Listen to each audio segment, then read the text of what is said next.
Hi everyone, welcome to SystemEver.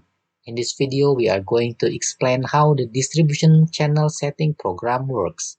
As you see, wholesale store is a business which buy goods in large quantity from manufacturer to be retailed by others, while retail store is a business which sell consumer goods or service directly to the end user.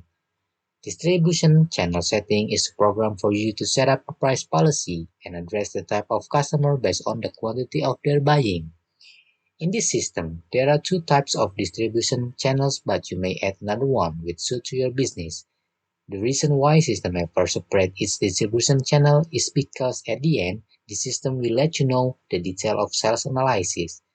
The existence of this program will let you adjust two different prices based on two kinds of distribution channel, which included discount rate, discount prices, and selling price.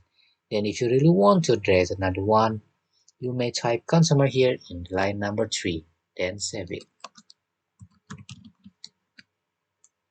So that's the final of distribution channel setting program. Thank you for watching and see you next time.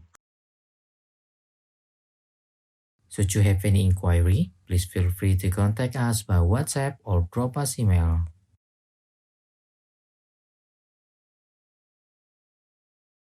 SystemEver, making your business better.